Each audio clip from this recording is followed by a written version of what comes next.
Oke, kita mulai. Assalamualaikum warahmatullahi wabarakatuh. Alhamdulillah,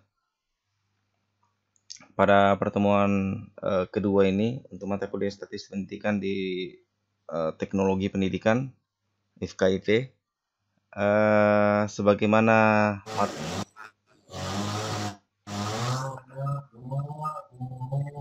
coba Sumarni coba di off kan. Oke, sebagaimana materi sebelumnya saya sudah jelaskan di psikologinya. Target pencapaian kita pada kali ini adalah bagaimana kita nanti memahami proses pengumpulan data. Jadi bagaimana memahami tentang konsep statistik. Masih ada korelasi antara materi pertemuan kemarin dengan yang sekarang. Berikutnya bagaimana kita menyusun data, menyajikan data, menganalisa data, serta menginterpretasikan data melalui fase statistik, deskriptif, dan inferensial. Jadi gambarannya itu awal mulanya kita menyusun sebuah konsep penelitian yang mungkin diawali dengan judulnya, misalkan bagaimana pengaruh penggunaan e-learning berbasis Moodle terhadap prestasi belajar siswa di SMA Negeri 1 Pancarijang, misalkan seperti itu. Setelah itu kita menyusun instrumen. Instrumen adalah alat untuk mengambil data untuk mengukur prestasi atau kemampuan awal dari siswa itu sebelum kita lakukan treatment. Kalau dia jenis penelitian eksperimen, misalkan treatmentnya tadi dengan menggunakan e-learning ya, e-learning. Coba yang baru masuk dianukan, dimutkan mic-nya deh. Oke. E-learning kalau berbasis eksperimen. Setelah kita balik, baru kita menganalisa data itu dengan memberikan grading ataukah nilai. Apakah nilai kita pakai itu 0 sampai 10 ataukah dia sampai 100. Jadi ada biasa yang klasifikasi misalkan 40 sampai sekian itu sangat buruk, 50 sampai sekian itu kurang dan seterusnya, dan mungkin 80 sampai 100 itu sangat baik. Itu tergantung dari klasifikasi nilai yang kita pakai pada saat di sekolah. Coba Rahmayani di off-kan dulu anunya deh, di off-kan dulu mic-nya. Di off-kan mic-nya dulu Rahmayani. Rahmayani coba. Rahmayani di off-kan dulu mic-nya deh.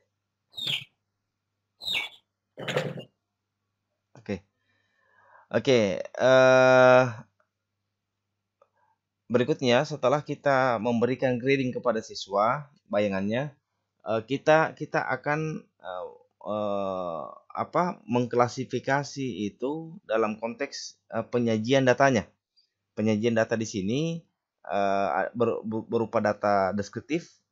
Mungkin setelah kita susun nanti setelah itu kita lakukan treatment. Jadi setelah ada data pretest, mungkin itu menjadi data awal kita sebelum, kalau jenis penelitian eksperimen, sebelum kita melakukan post-test. Jadi kita lakukan data awal tanpa melakukan sebuah treatment. Setelah itu ada data awal kita ambil, baru kita turun melakukan treatment. Setelah treatment kita lakukan lagi data akhir, pengambilan data akhir ataukah post-test.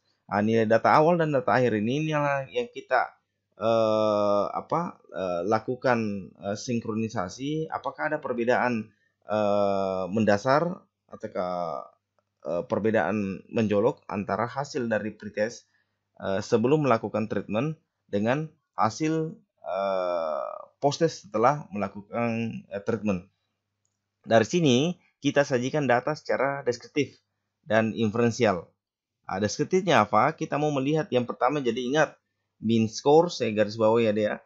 Mean score itu bukan menjadi landasan sebagai pengujian hipotesis. Itu bukan. Jadi mean score itu hanya pada konteks deskriptifnya saja. Dan kemudian untuk pengujian hipotesis itu kita harus ada dua yang kita perhadapkan. Yang pertama, kalau buku yang kemarin yang saya sudah kirim baru-baru di grupnya itu ada model penilaian model pengujian hipotesis. Itu dilihat di halaman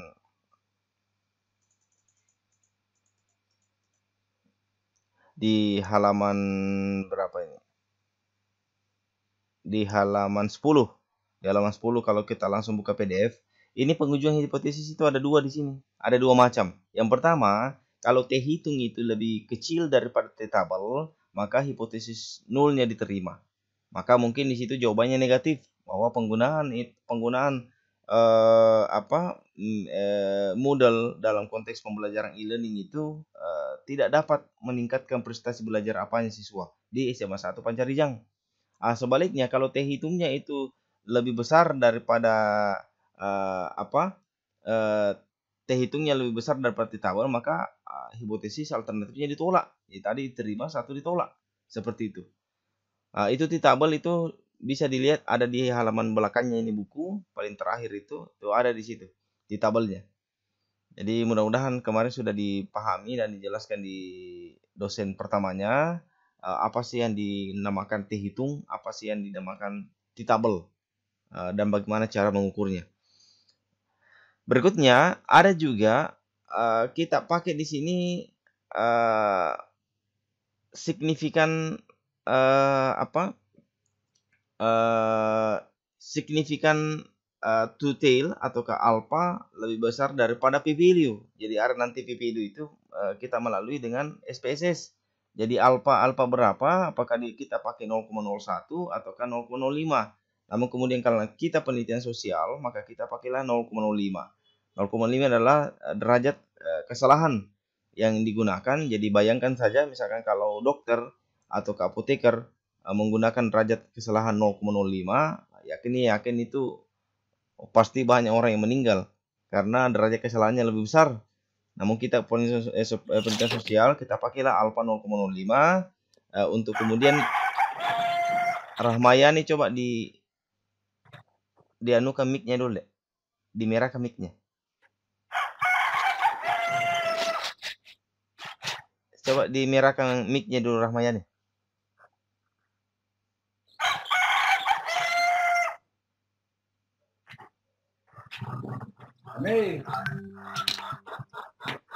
Rahmayani bisa di mic-nya. Oke, berikutnya ada mudah-mudahan sudah dijelaskan juga, sudah ada gambaran dari dosen pertamanya terkait apa sih yang dinamakan itu alpha 0,05 dengan p-value, nilai P-nya. Jadi nanti itu nilai p-value bisa kita lihat nanti di SPSS. Biasanya kalau kita lihat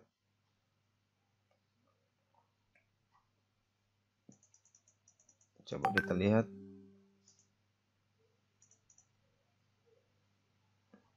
Ini untuk independent sample test kalau 2 kelas biasa.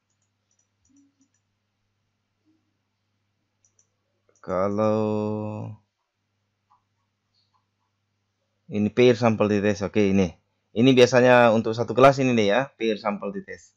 Ini biasanya satu kelas, coba kita lihat dulu. Ini kalau ada pretestnya seperti ini. Nah ini kalau ada SPSS mudah-mudahan sudah di-download SPSS 25-nya. Kalau misalkan artinya mau 25 mau 21 kalau ada di punya terserah, yang jelas sama gitu tampilannya yang beda. Silahkan di-download. Jadi ini biasanya kalau nilai pretestnya, misalkan perlakuan bagaimana pengaruh pembelajaran inquiry, ini nilai pretestnya, ini nilai posttestnya. Nah, ini yang kita mau bandingkan. Setelah itu kita pakai taraf signifikan alpha 0,05. Nah, setelah itu kita masukkan begini, kita berikan nama, label dan seterusnya, maka adalah pretest dan posttest. Setelah itu kita lakukan analyze, confirming peer sample test. Nah, dia akan model seperti ini. Hasilnya nanti akan seperti ini. Nah, ini N-nya baru kentara, N-nya itu pasti 10 orang. Maksudnya itu N itu adalah sampel yang kita gunakan pasti 10 orang. Nah, inilah nilai uh, p-value. P-value di sini adalah 0,000. Pertanyaannya adalah ketika ini p-value itu lebih kecil daripada alfa 0,5, maka hipotesis alternatifnya diterima, dan sebaliknya. Ketika p-value itu lebih besar daripada 0,5, maka hipotesis nulnya yang diterima. Itu caranya, berbanding terbalik dengan nilai t-testnya. Kalau t-test itu terbalik. Kalau nilai t-test lebih besar daripada t-tabel, maka hipotesis alternatif yang diterima. Kalau nilai t-testnya lebih kecil daripada nilai t-tabel, maka hipotesis nulnya diterima. Nah, ini saya rasa ini mudah-mudahan ini sudah lengkap, sudah di sini. Nah, ini seperti ini. Nah, ini ketentuan untuk analisa. Jadi biasa ini yang banyak kekeliruan. Kadang-kadang ada beberapa mahasiswa yang belum paham, termasuk yang sementara juga ujian ini. Kadang ada pertanyaan ketika dia sudah formulasikan hipotesis di bab 2, kadang ada pertanyaan bagaimana kapan itu hipotesis nulnya diterima, kapan itu hipotesis nulnya ditolak. Nah, itu kadang dia tidak bisa jawab. Dia bilang saja, Pak, kalau tinggi nilai t-testnya itu bukan seperti itu. Makanya ada namanya bagaimana statement hipotesis, statement penerimaan hipotesisnya, kapan diterima dan kapan ditolak. Maka seperti inilah. Jadi seperti ini modelnya. Jadi kita berikan statement di situ, kan statement hipotesisnya di sini adalah kalau hipotesis nulnya biasanya di statementnya itu dimunculkan di bab 2 di akhir, ya. Biasanya itu dituliskan hipotesis nulnya itu tidak ada hubungan antara pretest dan post-test dengan pembelajaran inquiry. Berikutnya juga di hipotesis alternatif dia tuliskan ada hubungan. Jadi kalau alternatif itu saya kadang katakan itu pernyataan positif, kalau hipotesis nul itu adalah pernyataan negatifnya. Dengan ketentuan seperti yang tadi, jika signifikan ataukah p-value itu jika signifikan itu nilainya lebih besar daripada alfa, maka nulnya diterima. Jadi tadi saya bilang kalau p-value-nya itu atau signifikansinya di sini atau p-value, kalau saya sering katakan p-value karena memang di SPSS kita tulis p-value itu lebih besar daripada alfa, maka nulnya diterima. Nah, kalau sebaliknya, kalau lebih kecil, maksudnya kalau karena ini tadi lebih kecil, mungkin tadi di sini dilihat lebih kecil, ini signifikan ini yang saya di cursor ini yang 0,000, ini kan lebih kecil. Itu lebih kecil. Sama 0,05 ini lebih kecil, maka itulah dengan pengujian two tail, maka itulah nilainya. Nilainya di situ adalah lebih besar. Ini seperti ini. Maka ini lebih kecil, maka H alternatifnya diterima. Itu H alternatifnya diterima. Seperti itu. Oke, itu sedikit gambaran dalam konteks model bagaimana pengujian secara inferensial. Jadi ini adalah pengujian inferensial bagi ketika kita ingin memastikan pengujian hipotesisnya itu sudah masuk pada kajian inferensial. Kalau tadi hanya kita mau tahu mean score-nya, standar deviasinya, mediannya, mode-nya itu hanya pada konteks deskriptif statistik. Namun kemudian itu bukan menjadi, saya ulangi bahwa deskriptif statistik itu bukan menjadi acuan untuk kita menguji hipotesisnya apakah diterima atau ditolak.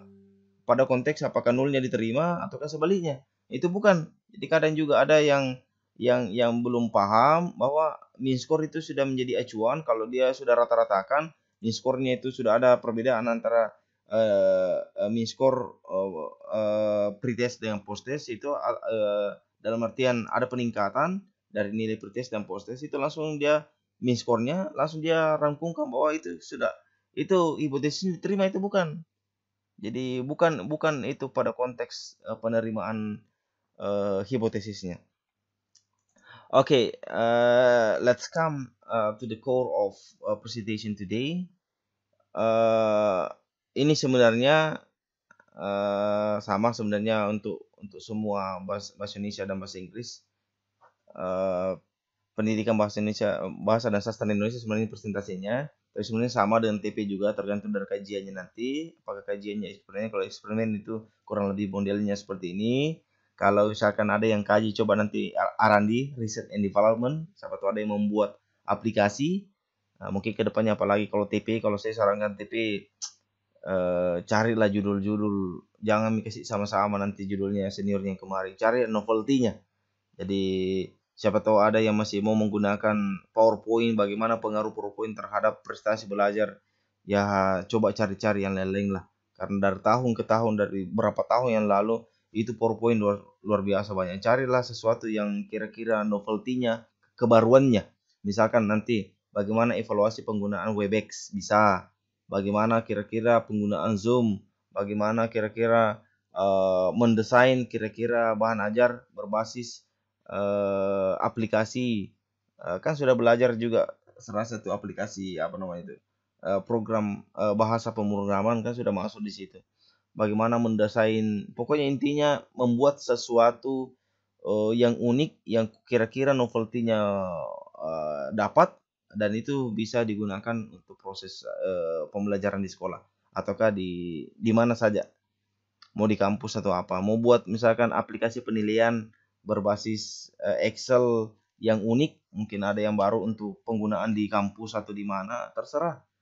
Jadi tidak usah lagi, kalau misalkan siapa tahu ada lagi kedepannya. Kadang saya juga ketawa-ketawa kalau misalkan judulnya sama persis dengan tahun lalu. Pengguna yang bedakan itu hanya lokusnya saja, tempatnya saya yang bedakan.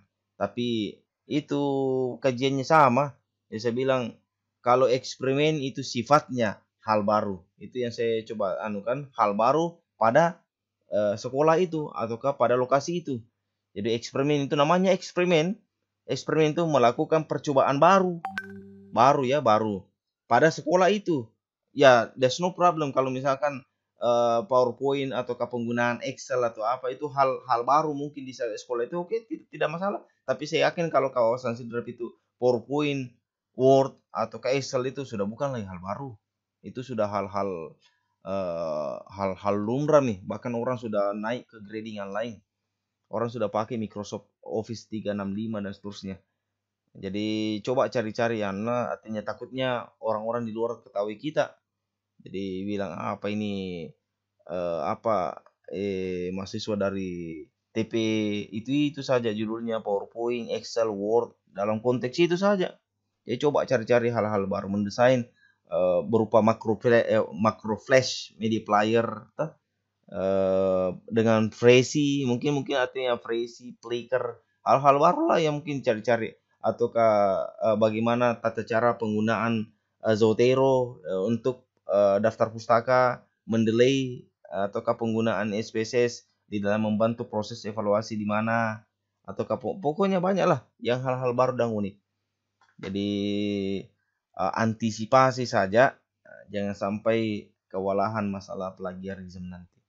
Jadi siapa tahu ada yang mencoba copy paste dari seniornya, itu pasti terdata di plagiarism itu.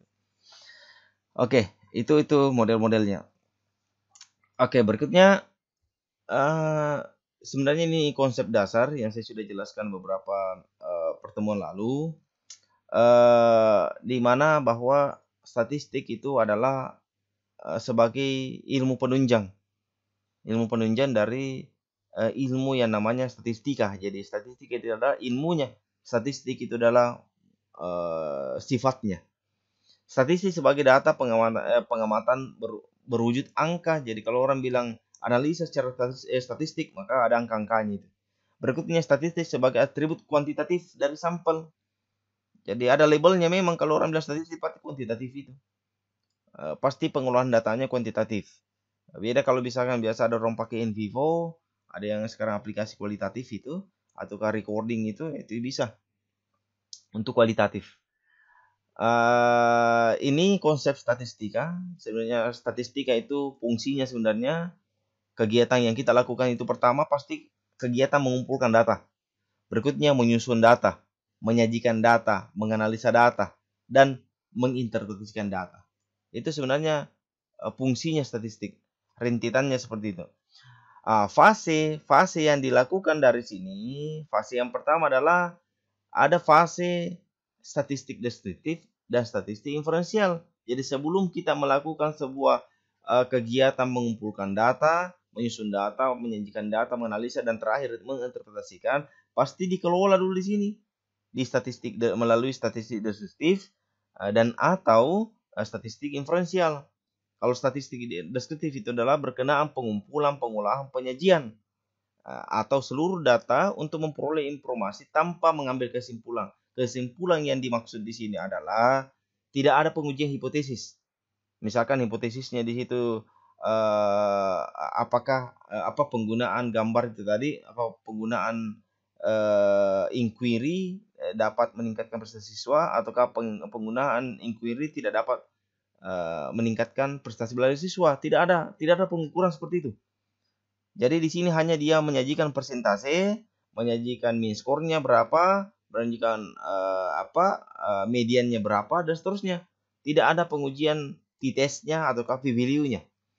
Beda pada saat statistik inferensial. Pada statistik inferensial di sini, setelah data kita kumpulkan, maka dilakukan berbagai metode statistik untuk menganalisa data, dan kemudian kita lakukan interpretasi, lalu kita ambil kesimpulan.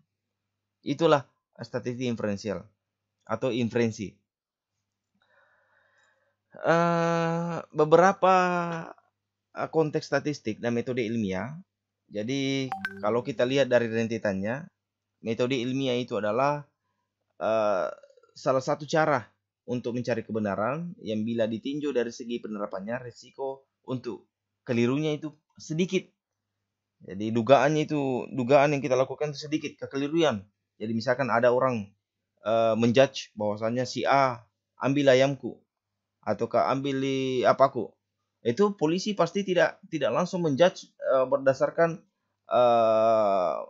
data ataukah pengakuan dari 1-2 orang saja. Tidak, pasti dia melakukan sebuah penelitian secara rinci yang namanya itu secara forensik, baik misalkan melakukan dari olah TKP, baik dari pengambilan data secara sidik jari, bagaimana ukur ini, artinya memang ada caranya dari forensik. Berikutnya mengambil data-data pengakuan saksi mata dan seterusnya.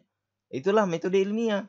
Jadi kalau misalkan dia hanya mengambil karena mungkin itu orang menangis-nangis nih, ada rasa iba, dikira bilang oh itu lolos, itu tidak.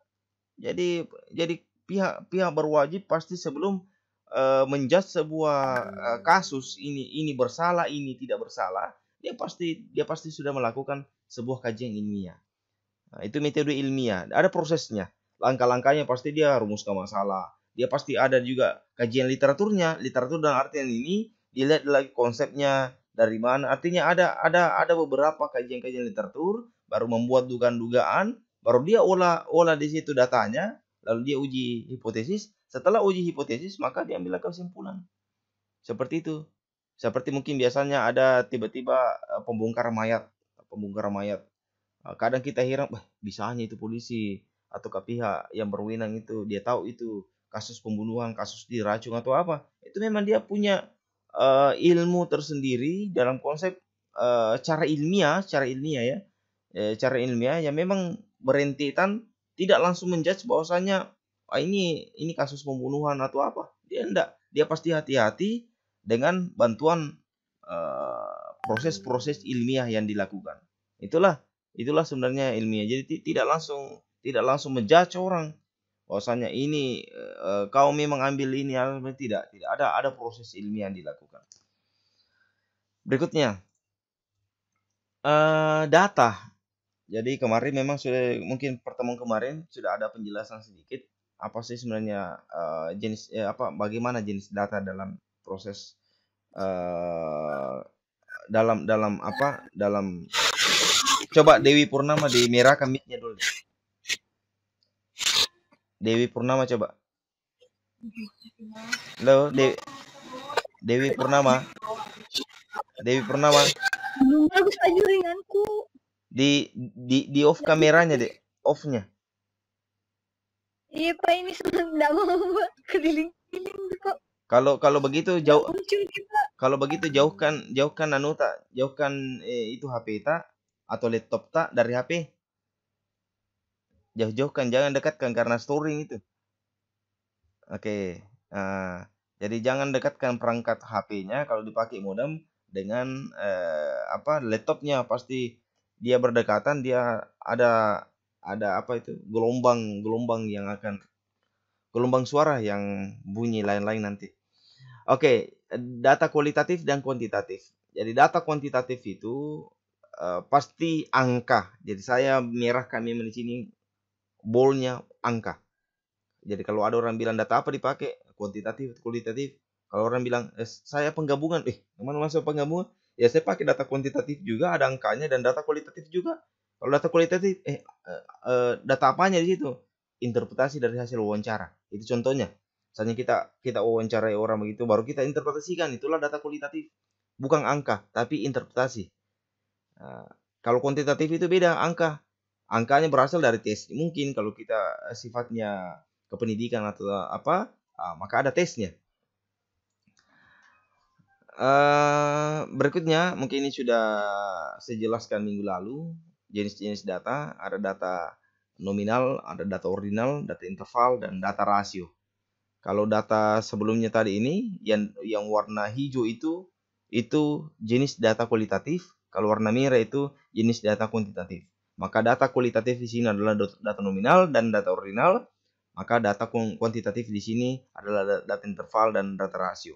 Saya ulangi, kalau kualitatif itu masuk pada tataran data nominal dan data ordinal. Kalau kualitatif ya, kalau kuantitatif pada data interval dan data rasio. Untuk pengolahan data di sini ada terbagi dua. Ada namanya pengolahan data statistik paramedik, ada juga statistik non paramedik. Pada konteks statistik paramedik ini berhubungan dengan interferensi statistik dengan membahas parameter populasinya, jenis datanya bagaimana, distribusi data normalnya ataukah mendekati normal bagaimana. Kalau non paramedik di sini dia membahas tentang parameter populasinya berapa, jenis data nominalnya dan ordinalnya berapa, distribusi data tidak diketahui ataukah tidak normal. Jadi jumlah variabel pun juga terbagi atas dua, karena ini juga penting. Jadi secara teori mudah-mudahan sudah dipaham. Ini berfungsi juga pada saat nanti pengolahan data di SPSS. Karena nanti di SPSS itu ada tertulis itu paramedik, non paramedik. Ada juga di situ nanti variabelnya univariat, bivariat, multivariat. Jadi nanti di SPSS begitu. Kita mau analisa dia bivariat dia saja ataukah multivariat ataukah univariat. Jadi kalau univariat itu yang diukur hanya satu variabelnya. Kalau bi dari kata bi maka ada dua. Kalau multi berarti lebih dari dua, tiga dan seterusnya. Itu. Jadi nanti pada di spesies minimal sudah ada kata-kata kunci yang ketika kita dengar, pasti ini satu, ini dua, ini tiga, ini atau lebih. Penyajian data tidak usah fokus sama angka-angka di dalamnya, kita fokus dengan modelnya saja. Jadi hanya saya kasih contoh di sini. Kalau tabel pasti penyajiannya seperti ini. Ada tabelnya. Jadi kalau misalkan tadi kalau kita dalam konteks nilai pretest dan post-testnya mungkin ada tabel khususnya juga, yang jelasnya tabelnya berisikan itu informasi-informasi akan data yang kita akan sajikan. Grafiknya pun seperti ini. Ada grafiknya, ada biasanya ini namanya pie. Jadi pie chart ya. Jadi kalau grafik di sini ada namanya pie chart karena dia bermodel kue pie. Jadi ini untuk tabel itu memberikan informasi secara rinci dari hasil tes ataukah apa yang kita berikan. Ini grafik. Jadi grafik itu ada namanya bar, ada line, ada pie, dan ada interaktif. Jadi begitu modelnya. Nanti kalau di SPSS mungkin kalau sudah ada yang buka-buka pasti ada sudah dilihat di situ model chartnya. Kalau kita pilih di analisa deskriptif, pasti sudah ada model chartnya. Oke, ini jenisnya ya. Kalau bar itu modelnya seperti ini, yang balok-balok. Kalau line itu dia hanya begini. Kalau dia interaktif itu dia modelnya ada dua seperti ini. Dan dia kalau pi itu ada bermodel kue seperti ini. Oke, coba saya lihatkan dulu SPSS. Mudah-mudahan sudah paham. Maksudnya sudah download juga karena saya sudah kasihkan linknya. Usahakan karena itu penting deh, penting itu SPSS-nya. Bukan hanya digunakan pada saat mata kuliah ini, tapi mata kuliah untuk skripsi dan mungkin ada yang mau studi lanjut, pasti analisanya kalau dia berkaitan dengan kuantitatif, maka dia pasti pakai SPSS. Bisa ditanya-tanya seniornya, bagaimana pentingnya itu. Daripada kita pakai manual, yang lambat, seandainya kita mungkin jurusan matematika, oke, that's no problem. Artinya kita mau tahu turunannya bagaimana. Namun kemudian itu kita hanya bagaimana ingin mengetahui hasilnya bagaimana supaya cepat baru kita interpretasikan. Seperti itu. Sejenak kita tunggu ini. SPSS. Ini kalau yang 25 tampilannya beda tampilan saja tapi isinya sama. Tampilan 25. Ini SPSS 25. Saya pakai kemarin juga pro-nya ya, tetapi dia pakai begini. Jadi saya masih bisa pakai 5.716 hari lagi. Masih lama. Masih lama. Bahkan sekarang sudah ada SPSS 26. Tapi saya lihat kemarin saya cari yang 64 bit karena saya punya laptop 64 bit. Itu belum ada yang saya dapat kemarin masih 32 bit. Oke, misalkan seperti ini. Kita kasih lah hasil tes misalkan 60, 65, 40, 65, 60, 60, 70, 360, 65, 65. Oke, mungkin di sini 70, 75, 70, 60, 65, 70, 70, 75, 75, 80. Oke, mungkin kalau kita lihat ini ada dua di sini. Data. Mungkin ini kita bayangkanlah ini nilai pretest, ini nilai post-test. Di SPSS itu ada dua di sini, ada namanya data view, ada data variable. Mungkin kita ganti di sini namanya. Ini pretest. Ini pretest. Ini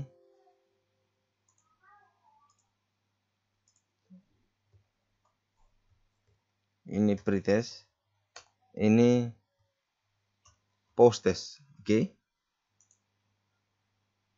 Oke, ini kita kasihkan label di variable 1 itu kita kasih label pretest, di variable 2 kita kasih post-test. Sekarang setelah kita begini, kita coba analisa secara deskriptif. Inilah tampilan-tampilan yang ada di SPSS. Jadi secara teori tadi minimal kalau kita sudah paham itu sudah mudah digunakan ini karena memang sudah ada di sini anunya. Ini kalian tadi ini ada min score-nya, one sample t-testnya, ini sampel pair, one way ANOVA. Coba kita lihat kalau deskriptif statistik. Kita ambil saja frekuensi secara langsung. Variabel mana yang kita mau analisa? Oh, saya mau analisa kedua-duanya. Kita klik statistik. Kita apanya kita mau cari? Oh, saya mau cari center tendensinya, mediannya. Paling dalam tataran ini saja yang kita biasa cari kalau deskriptif statistik, dispersion dan center tendensinya. Tinggal kita centang saja, continue. Setelah itu kita pilih bar. Fungsinya hanya memberikan penguatan informasi akan penyajian tabel-tabel yang telah diberikan. Itu sebenarnya kalau chart fungsinya. Kita tinggal pilih apakah kita pakai bar chart yang kotak yang tadi itu balok-balok, ataukah pie chart, ataukah histogram. Nah, histogram itu yang nanti kayak apa? Misalnya kita pakai histogram. Kita pakai show normal curve in histogram. Kita continue. Setelah itu kita langsung oke saja, tidak usah diubah yang lain. Kecuali kalau misalkan kita coba lihat formatnya, apakah sudah pakai oke. Ini sebenarnya sudah tidak ada lagi yang diubah-ubah ya. Tinggal kita oke. Oke, kita inilah penyajiannya. Inilah penyajiannya. Oke, penyajiannya di sini sudah jelas bahwa pretest di sini rata-rata ya, rata-rata jumlah total skor anak-anak dibagi jumlah total siswa, jumlah N ya. Jadi kalau misalkan kita lihat tadi itu nilai awalnya ini kalau kita pakai manual total semua ini dibagi 10. Itulah nilainya. Sama juga in total di semua ini dibagi 10. Sama pasti nilainya ini. Maka di sini nilainya 61, di sini 71. Ah, ini belum bisa merangkumkan bahwa nilai nilai tes anak-anak itu di sini itu lebih besar penggunaan sesuatu itu karena dilihat ini sudah berbeda antara pretest dan post test ini itu hipotesisnya langsung diterima itu belum. Kita harus melakukan analisa berikutnya lagi. Biasanya kita pakai analisa misalkan analyze baru confirming baru kita karena itu satu kelas kita pakai tadi peer sample test seperti tadi yang di buku peer sample test. Pretest kita pakai di sini, post test kita pindahkan ke sini langsung oke saja. Kalau kita cek dulu apakah sudah 0,05 oke, langsung continue. Buktinya sebelum kita buka. Sebelum kita lihat ini, kita pengujian T dulu. Kita lihat dulu DF-nya, degree of freedom. Degree of freedom di situ rumusnya. Kalau dia satu kelas maka N dikurang 1. Nah, berarti 10 dikurang 1 9. Kita lihat 9. Oke, 9 ya, sudah benar. Sekarang di sini nilai tesnya adalah 4,743. Nilainya di sini adalah signifikansi di sini adalah 0,01 untuk pengujian signifikansi signifikansi p value ya, p value. Maka di sini ada 0,05, maka di sini memang terlihat perbedaan dari sini tadi. Di sini memang ada kan perbedaan di sini walaupun tidak terlalu signifikan ya antara 61 ke 71, namun pengujiannya memang di sini 0,05 berarti 0,05 ini berarti ini lebih kecil, maka tetap hipotesis alternatifnya diterima, nolnya ditolak. Memang di sini buktinya. Nah, jadi ini untuk pengujian hipotesis. Jadi kalau ada quality test begini maka itulah pengujian hipotesis. Jadi bukan dari sampai di sini saja. Jadi nanti kita akan rincikan nanti bagaimana caranya kita gunakan indeks. Yang jelasnya gambarannya seperti inilah model-model tadi sebagaimana yang saya jelaskan sebelumnya. Oke, ada yang mau ditanyakan? Ada mungkin yang mau ditanyakan? Silakan di unmute-kan saja mic-nya deh kalau misalkan ada mau ditanyakan. Nanti insya Allah minggu depan pertemuan depan ya kita akan sharing kembali untuk jadwalnya nanti saya infokan mungkin jauh sebelumnya, mungkin 1-2 hari sebelumnya saya akan infokan. Oke, silakan ditanya deh. Kemarin waktu memang baru kenal statistik SPSS deh ya. Yang lain mungkin ada baru kenal SPSS mungkin. Yang jelasnya harapan kami ke depannya gunakanlah aplikasi. Apalagi kalau anak TP. Kalau anak TP namanya teknologi, ya gunakanlah teknologi yang kekinian, gitu. Untuk memudahkan juga kita dan cepat sekali. Yang penting kita tahu rentetan jalannya tadi. Kita paham dulu landasan teorinya bagaimana, yang mana itu namanya skor, yang mana frekuensi, tapi kita belum masuk di situ ya. Karena nanti penjelasan ke depannya. Yang mana namanya bagaimana baca grafik, baru kita masuk ke SPSS-nya. Oke. Ada pertanyaan, Dek? Enggak ada. Mudah-mudahan berterima ya yang mungkin ada tadi keluar karena jaringan buruk atau ada yang tidak bisa tembus. Jangan berkecil hati, tetap setiap pertemuan itu saya usahakan ada rekaman, paling tidak ada bukti. Saya pribadi sebagai laporan saya ke kementerian bahwa saya sudah tunaikan tugas, tidak fiktif, tidak saya hanya kasih anak-anak tapi tetap ada kita pertemuan walaupun dalam konteks dunia maya. Jadi saya memang sengaja kasih begini, paling tidak ada beberapa pertimbangan pertama tadi itu sebagai laporan saya, bukti konkret bahwasanya saya tidak membohongi diri saya dan adik-adik semua bahwa proses pembelajaran tetap ada. Yang kedua, itu memberikan kesempatan kepada adik-adik yang tidak sempat gabung, jadi yang tidak sempat gabung atau karena dan lain hal, apakah misalkan ada kerjanya tiba-tiba ke siang pergi masangki sawah, masangki padi atau ke kerja dan sebagainya, atau ke jaringan buruk di luar daerah atau apa, itu paling tidak ketika dapat jaringan itu YouTube-nya bisa dilihat-lihat. Sehingga saya memang sengaja setiap pertemuan saya pasti rekam seperti itu. Jadi bukan karena saya juga bilang untuk apa, tapi itu nilai benefitnya ada dua, saya coba pertimbangkan sebelumnya supaya bisa tercover ke saya semua. Jadi saya hanya sayangkan kalau misalkan saya hanya berikan screenshot sebagai laporan, namun kemudian nanti kasihan. Jadi saya hanya pertimbangkan bagaimana kasihan itu tidak apa, artinya saya berusaha bagaimana menyajikan materi untuk semua. Jadi tidak ada perbedaan antara si A, si B, si tidak ada. Jadi paling tidak bagi yang tidak sempat tetap akan tetap akan menikmati juga itu materi yang saya sajikan. Jadi itu Tome artinya anunya toh fungsinya kita sebagai tenaga pendidik. Jadi tidak ada perbedaan antara semua. Jadi yang tidak berkesempatan ikut pada pertemuan kapan, itu tetap saya berikan rekaman. Seperti itu deh. Oke, ada yang mau ditanyakan sebelum kita, mudah-mudahan cara penyajian saya dengan gaya bahasa saya mungkin mudah-mudahan mudah dipahami. Mohon juga sarannya kalau misalkan ada sesuatu yang tidak dipahami, tolong diinfokan. Terakhir sebelum saya tutup, ada di grupnya itu dek,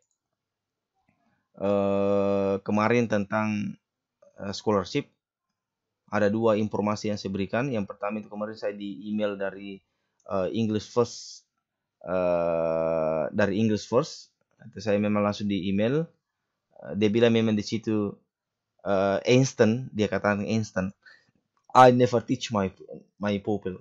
Sama saya artinya saya sebenarnya tidak pernah mengajar. Hanya saya selalu bilang sharing, diskusi. Karena saya yakin adik-adik semua punya potensi dan kesempatan yang berbeda semua. Mungkin ada yang pernah baca, saya tidak pernah baca. Ada yang saya baca, adik-adik tidak pernah baca, sehingga saya coba, apalagi dengan teknologi yang besar sekarang dengan adanya Google atau apa, semua punya peluang untuk membaca. Tinggal waktu saja. Sehingga saya bilang I only attempt to provide the condition in which they can learn. Saya cuma arahkan saja seperti ini, ke sini, begini modelnya. Tinggal bagaimana, jangan mengikuti gaya belajar saya, tetapi ikutilah bagaimana enaknya kita belajar. Mungkin Anda bilang, wah saya enak sekali belajar dengan begini-begini, silakan. Silakan daftar deh, itu gratis.